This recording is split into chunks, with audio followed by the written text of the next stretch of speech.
صلوا معنا يا حضار صلوا معنا.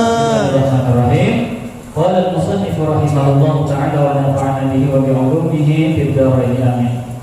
إرادتك التجريد مع إقامة الله إياك في الأسباب من الشهوات الخفية، وإرادتك الأسباب مع إقامة الله إياك في التجريد انحطاط من الحكمة العالية. Ini bahasa hikmah. Kalau kita baca Jawa tidak baca paham, maka perlu kita berguru untuk menjelaskan kata-kata hikmah. Coba dengar terjemahannya seperti ini. Sekali mendengar mungkin nanti tidak paham, tapi dengar itu. Sesudah itu insyaallah kita jelaskan. Iradatu tajrid, keinginanmu pindah kepada makam tajrid, padahal engkau ditempatkan Allah di makam asbab, itu adalah tanda-tanda adanya syahwat yang tersembunyi di dalam hatimu. Dan keinginan kamu pindah ke makam asbab padahal Allah menempatkan kamu di makam tajrid, itu berarti engkau menurunkan dirimu ke tingkatan yang lebih rendah. Ada yang disebut dengan makam asbab, ada yang disebut dengan makam tajrid. Secara umum namanya makam asbab itu yaitu orang-orang yang ditetapkan Allah berada, kehidupannya itu harus ikut asbab, baru dia bisa memenuhi segala kebutuhan hidup. Apa itu asbab? Asbab itu hukum di alam ini, hukum sebab akibat. Kalau nak dapat duit, usaha, berkebun, berdagang, bisnis, bekerja, itu asbab namanya. Yang satunya lagi makamnya tajrid. Yang tajrid ini lepas dari asbab. Dia ada pakai asbab lagi, tidak pakai dia sebab akibat tuh.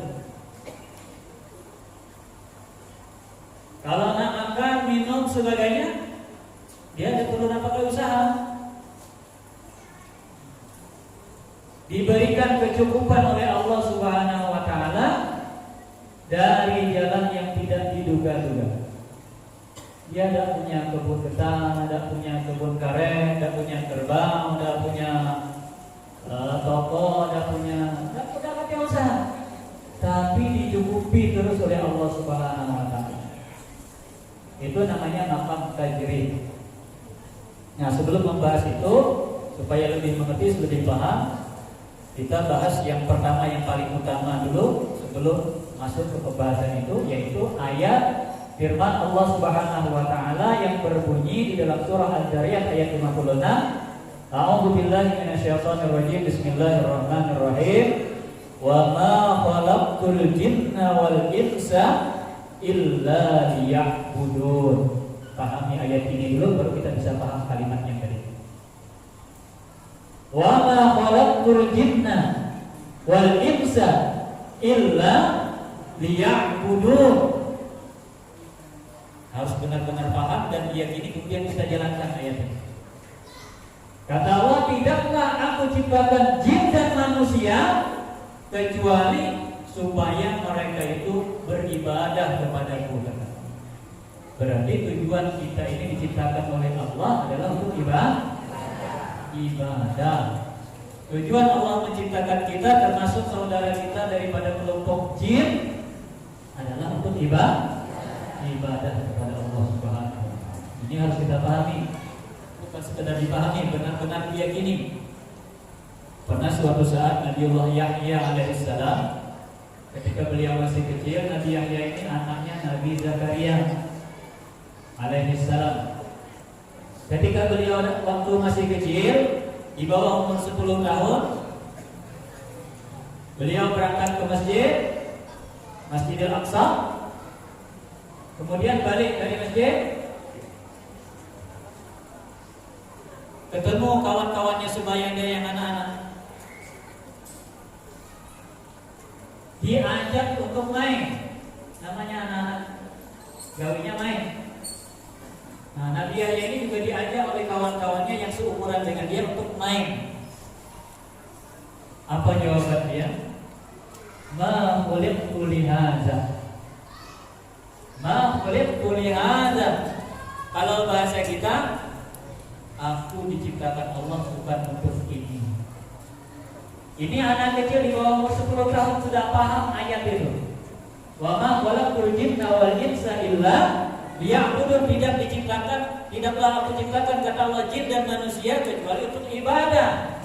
Nah, ini masih anak-anak di bawah umur 10 tahun sudah paham ayat itu. Kita yang sudah tua enggak lah paham belum ayat itu.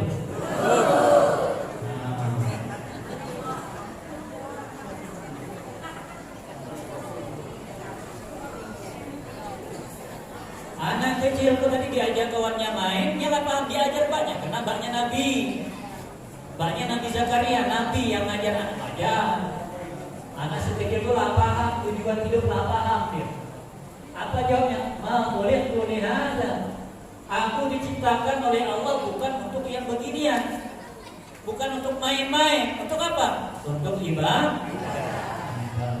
Anak yang kecil itu lah paham karena diajarkan oleh bapaknya, seorang nabi yang mengajarkannya. Nah, kita yang sudah berumur sekian puluh tahun maka sudah hampir habis umur kita di dunia. Kok nggak paham belum ayatnya?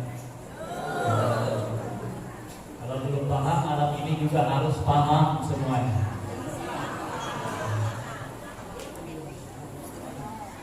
Untuk apa kita diciptakan Allah? Untuk ibadah. Kalau baca ditulis di dalam kamar itu bagus-bagus kilo-kilo sallallahu alaihi Nabi. Supaya untuk mengingatkan kita, tulis di pintu kamar, pintu keluar tulis, aku diciptakan oleh Allah untuk ibadah. Saya teringat terus. Yang punya mobil, tulis di dalam mobilnya tuh, aku diciptakan oleh Allah untuk ibadah. Dia teringat terus. Dia teringat terus. Kita diciptakan Allah untuk ibadah.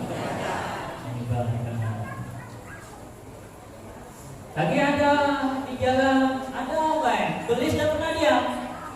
Namanya belis. Gawe dialah anak menyesatkan gitu, nak aja kita lalai, nak aja kita buat dosa. Diajaknya lah lewat lidah manusia kita ini untuk berbuat maksiat, untuk berbuat dosa. Kita seringat, aku diciptakan Allah untuk ibadah. Jadi ada kawan ngajak, ayo. Mohon maaf, ma khuliqtu lihadza. Aku diciptakan Allah bukan untuk ini, bukan untuk yang seperti itu, seperti yang kalian lakukan. Aku minta maaf, aku diciptakan Allah untuk ibadah. Kita harus berani mengucapkan itu. Kalau ada yang ngajak kita berbuat dosa, berbuat maksiat, harus berani mengucapkan itu. Aku diciptakan Allah bukan untuk yang begitu. Jawab, kita jawab seperti itu dakwah itu. Paham saya kira-kira? Paham ya? Alhamdulillah, maaf. Tujuan kita diciptakan oleh Allah adalah untuk ibadah. Perumpamaannya seperti ini. Ini apa namanya? HP ya. HP ini tujuan utamanya apa? Tujuan utamanya adalah nelpon, komunikasi. Itu fungsi utamanya diciptakan HP. Tapi di dalam sini ada yang lain-lain. Ada game, ada kalkulator, ada macam-macam. Tapi fungsi utamanya, tujuan utamanya adalah ibadah. Bukan ibadah, ini untuk telepon. HP tujuan utamanya untuk telepon. Kalau manusia untuk ibadah, tidak dilarang, main-main boleh, main-main. Tapi jangan lupa dengan tujuan utamanya. Jangan main, terdatang waktu salat, waktu ibadah masih tetap main. Error. HP ini tujuannya untuk telepon. Kalau HP ini baik, ketika digunakan main, ketika gunakan kalkulator, masuk panggilan, maka game main tadi itu segalanya tertutup. Yang keluar panggilan. Nah, itu tandanya HP ini bagus, baik. Tapi kalau ada panggilan masuk, main tetap jalan, panggilan yang masuk